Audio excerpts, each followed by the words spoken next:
ठीक है मैम। इसके साथ ही मैम नए साल में 2026 में बहुत ही जल्द नया साल आने वाला है। 5-6 दिन बाद हम नए साल में एंट्री लेंगे, कदम रखेंगे। ऐसे में जो न्यू ईयर है उसमें महिलाओं को अपनी पहली निवेश की योजना बनाते समय किन 3 बातों का सबसे ज्यादा ध्यान रखना चाहिए? 3 मेजर पॉइंट्स क्या होने चाहिए? ये बहुत ही अच्छा सवाल है, क्योंकि जब भी नया साल आता है तो हम बहुत सारे रेजोल्यूशंस बनाते हैं चाहे वो हेल्थ के लिए हो या कोई भी चीज के लिए हो, रिलेशनशिप्स के लिए हो, और ये तो पैसों की बात कर रहे हैं हम। तो 3 चीज जो आप बोलेंगे कि मुझे क्या महिलाओं को, ये महिलाओं को क्यों, मेन को भी एप्लीकेबल है, सभी को एप्लीकेबल है। एक सबसे पहला जो है वो है कि आपको अपने देश पे, अपने सिस्टम पे, अपने प्रोसेसेस पे, अपने कंप्लायंस पे पूरा भरोसा रखना है।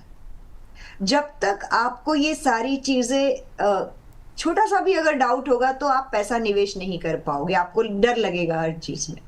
तो इसके लिए मैं 2-4 चीजें जरूर बताना चाहूंगी हमारी सारी महिलाओं को, एकदम सिंपल वे से, ताकि उनका कॉन्फिडेंस लेवल जो है ना वो बहुत ही ऊपर आ जाए और वो एक अच्छा निवेशक बन पाए।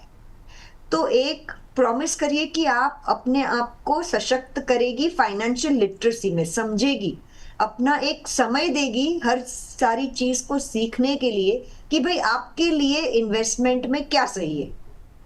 और आप, जैसे कि आपको पता ही है कि हमारे देश की फाइनेंस मिनिस्टर भी एक महिला है, तो बजटिंग और देश को अगर चला सकती है एक महिला, तो आप अपना इन्वेस्टमेंट पोर्टफोलियो तो जरूर कर सकती है, संभाल सकती है। तो सबसे पहला मेरा यही आपको रिक्वेस्ट रहेगा कि आप कॉन्फिडेंट हो जाओ और आप अपना डिसीजन टेकिंग एबिलिटी को बढ़ाओ। जब तक ये 2 चीज आपके पास नहीं है, आप अच्छे निवेशक नहीं बन सकते हो। दूसरी चीज, अच्छे सलाहकार के साथ, एक अच्छे फाइनेंशियल प्लानर के साथ आप गोल बेस्ड फाइनेंशियल प्लानिंग पे जोर दो। ऐसा नहीं कि बस इतना पैसा बच गया, चलो अब कुछ नहीं है, मुझे कुछ शॉपिंग नहीं करना है तो चलो निवेश कर देती हूँ। ये रवैया नहीं होना चाहिए, ये बहुत ही बुरा है। आपको डिग्निफाइड वे से रिस्पेक्टफुली अपने पैसों का ध्यान रखना है और उसको अच्छी तरह से निवेश करके आगे बढ़ाना है, ताकि आपको इस पैसे का बहुत फायदा हो फ्यूचर में।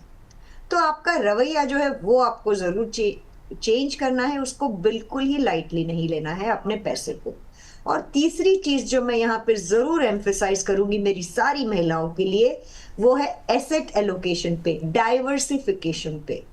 जैसे हम हमारे हेल्दी बॉडी के लिए जो हम बैलेंस्ड डाइट खाते हैं ना, हम सारी चीजें खाते हैं, वैसे ही आपको 4-5 जगह अपना पैसा थोड़ा थोड़ा निवेश करना जरूरी है।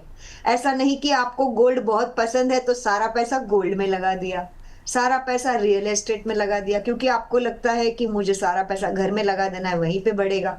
ये आपको इमोशन फ्री बनना है, आपको इमोशनल सिर्फ अपने घर के लोगों के लिए और अपने रिलेशनशिप्स के लिए रहना है। जब पैसा निवेश कर रहे हो तो इमोशंस ज्यादा मत रखिए, प्रैक्टिकली एसेट एलोकेशन डिजाइन करिए और फिर आगे बढ़िए। तो ये 3 मेजर चीज है जो मैं यहाँ पे बताना चाहूंगी कि आपको अपने देश पे, अपने सिस्टम्स पे, अपने कंप्लायंस पे पूरा भरोसा रख के निवेश करना है। दूसरा, आपको लंबे समय के लिए निवेश करना है। आप 5, 10, 15 साल के लिए निवेश करिए तो आपको कंपाउंडिंग का फायदा हो सकता है। डाइवर्सिफिकेशन करिए, एसेट एलोकेशन को फॉलो करिए, और मेरे हिसाब से अगर ये सारी चीजें आप करोगे तो बहुत पैसा बनेगा। यही 3-4 चीजें हैं जो आपको करनी है। बिल्कुल, तो मतलब ये 3 पॉइंट्स तो आप सब लोग अभी नोट कर लीजिए। सबसे पहला है कॉन्फिडेंस, आपको आत्मविश्वास अपने अंदर लाना है कि हाँ, निवेश मैं कर सकती हूँ, मैं भी सही फैसले, अपने फाइनेंशियल डिसीजन खुद ले सकती हूँ। नंबर 2 है गोल बेस्ड फाइनेंशियल प्लानिंग आपको करनी है, अपने वित्तीय सलाहकार की मदद से गोल बेस्ड प्लानिंग करें, एक गोल पहले निर्धारित करें, उसके बाद अपना निवेश शुरू करें उसे पाने के लिए। और नंबर 3 है एसेट एलोकेशन। जैसे कि अल्फा मैम ने कहा कि किसी एक एसेट क्लास में सारा पैसा नहीं झोंक देना है, अपने पैसे को जो है अलग अलग तरीके से डाइवर्सिफाई करके आपको निवेश करना है।